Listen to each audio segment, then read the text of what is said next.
Hi, I'm Aiden, and this is my giant wooden hamster wheel. This wheel clocks in at a whopping 8.5 feet tall, and just the wheel itself is 250 pounds. It's made out of all 2x4s and 2 steel pipes. It took me 2 months to build, and today I'm going to show you how I did it. Let's get started. As you might know, I'm a little bit of a hamster enthusiast, and so the inspiration for this project came from a conversation I was having about could a human run on a hamster wheel. Obviously hamsters can, they're extremely good at it, but they have 4 legs and humans have 2. So could a biped run on a hamster wheel? And at first I texted my friend as a joke, saying, do you want to come over and build a giant hamster wheel? But as I was thinking about it more and more, I decided I should actually build this, and so I came up with a plan. Here's the plan. I'm going to make 2 rings, and each ring is going to have cross beams with a hole in the middle. And because I'm going to be making it out of planks, I can only approximate a circle. And so it's going to be a hexadecagon, meaning it's going to have 16 sides. Once I get 2 of them, I'm going to connect them together with a ton of inner planks so that I can walk on them. And the last step is to make a frame to fit it. Now, I can't have an axle that goes completely through the middle because you need to be standing in it to walk on it. So I'm going to need to make 2 tripod kind of mechanisms on each side with a little axle that can hold both sides. And with 32 ring segments and about, I'm assuming 80 inner planks and who knows how many frame pieces, I'm going to need a lot of wood. And I did need a lot of wood. So the first thing I did was hop on a Facebook Marketplace to see if I could find any free wood. And I found this location about 45 minutes out from my house with a bunch of scrap wood. So I drove over there, filled up my car with as much wood as I could, and drove home to start disassembling the wood. Here's the wood that I got from the scrap wood pile. It's quite a lot. Now I just need to start disassembling it and cutting it into planks so that I can make the 2 rings. After a long night of splitting apart the pallet wood with a crowbar, hammer, and a sawzall, I separated the wood into 2 piles. On the left is the burn pile, and on the right is the wood that I thought was good enough to be used in the hamster wheel. It was a lot less wood than I thought, so I also bought some new 2x4s from Home Depot, and I got some scrap wood from my grandfather. It was also at this point that I realized that this wheel was going to be very, very heavy, and so I was beginning to doubt that the mount that I was thinking about building could hold a wheel this heavy with a person on it. But since that was a problem for later, I just decided to move on ahead, and next part was cutting the 2 axles that were going to be holding up the wheel. Unfortunately, I could not get the metal cutting blade to fit on my angle grinder with the guard on, and I was not about to cut these steel pipes without the guard on. So I used a hacksaw, and obviously it took all the teeth off the hacksaw blade, but after a long time I finished cutting the threads off the 2 steel pipes. And so then next I made a little test piece to see if my idea of just cutting a hole in wood and having it spin on the steel pipe would work. And it did, so I moved on to screwing the cross beams together and drilling the long holes in those. It's now day 3 and I've just finished making the cross beams for the 2 major rings. And I have finished cutting the holes in the beams, which have just enough tolerance that the pipe can go through and spin on the axles. This has been by far the hardest part of the project so far. And I've been using this extremely sketchy rig of a drill with a cutting bit, with a PVC pipe, with sandpaper, and I keep adding more and more sandpaper to expand the hole.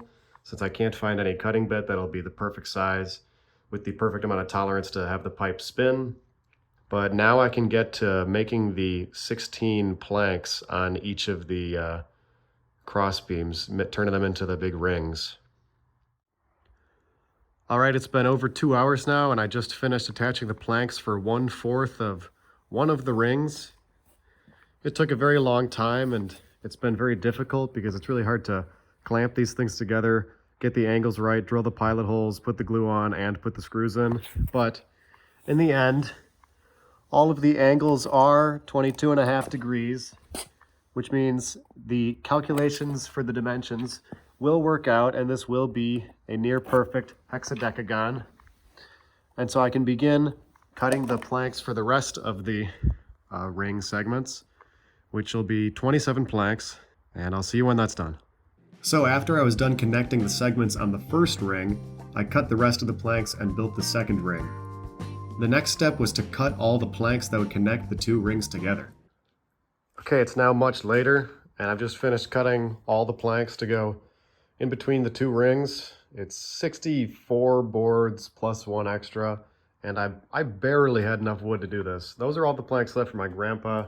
I used all of the 2x4s and the scrap wood, and I just need to go get screws now. I've been a little delayed. And by delayed, I mean that the biggest snowstorm that I can remember hit Wisconsin, and so the hardware store near me lost power, and I was forced to pause the project to go build an igloo. But I will be able to secure the two rings together, and then last thing to do is build the frame. So after I positioned the rings in place with just a few boards, I began to screw in the rest of the boards. And it was really important that I keep the rings at the same distance from each other all around the wheel, so that the wheel would not wobble when it was on the axis. As I continued to secure the planks to both the rings, there was one thing that was worrying me. The only thing that I'm kind of concerned about is how extremely heavy it is. I mean, I can barely lift this whole thing up. I knew that if the wheel was already this heavy with only 3/4 of the inner planks put in, then the mount that I was going to have to make for the wheel would have to be extremely rigid to support a wheel and a person running on it. But nevertheless, I finished putting all the planks in, and then my family helped me get the wheel vertical. Okay, the wheel is now vertical. It took 4 people to lift it up, and it's way heavier than I expected.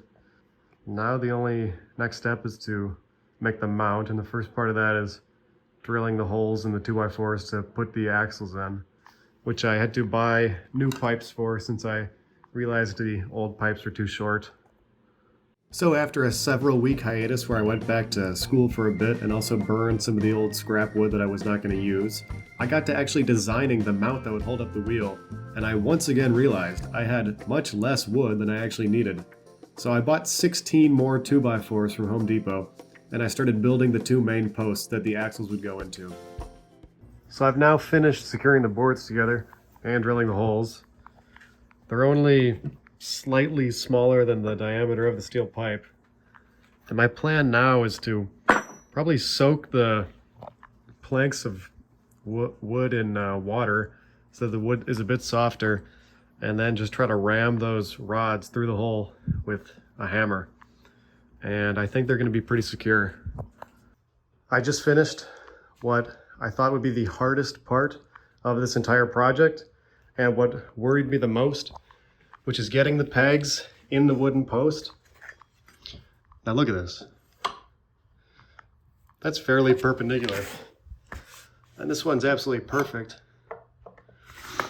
So they were both very hard to get in, but they're in firmly, and you can put as much weight as you want on this. These are not going to break. So that's the hardest part of the whole project. Now it's just building the rest of the stand and getting the wheel on these. I'm very, very confident now that these axles will hold the weight of the wheel and a person. So after that big victory, I started lining the posts up and seeing how I was going to edit my design from earlier. And then I started putting the posts in place in the other part of my garage and started connecting all the support beams to it.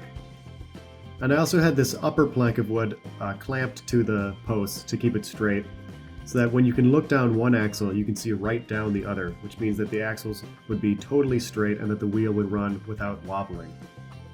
I also had to add one more thing, which was 2 wooden washers to separate the wheel from the post. And after that, I'd finished building everything. The mount is officially done.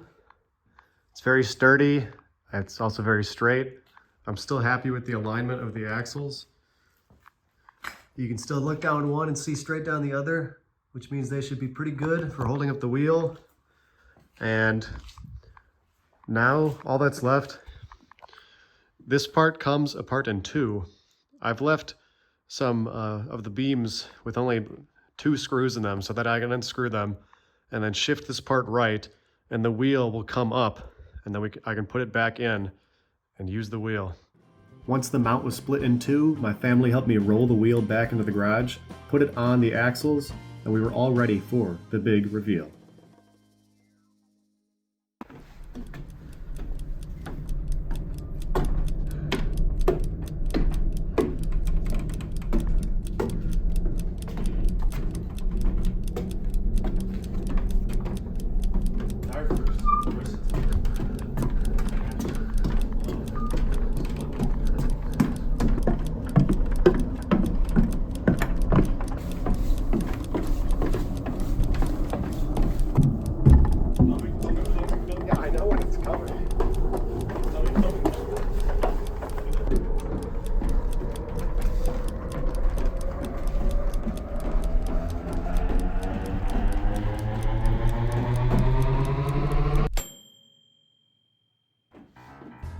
Here it is, the giant wooden hamster wheel in all of its glory.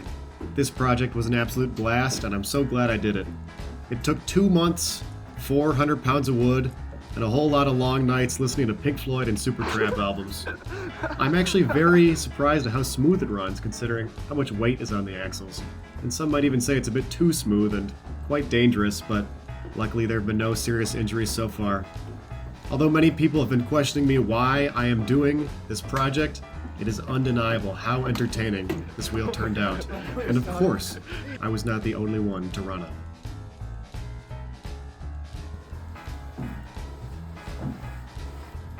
Just like your hamsters. Tries not to get dizzy. These things flying by your eyes. Oh yeah, no, definitely just one arm. Oh.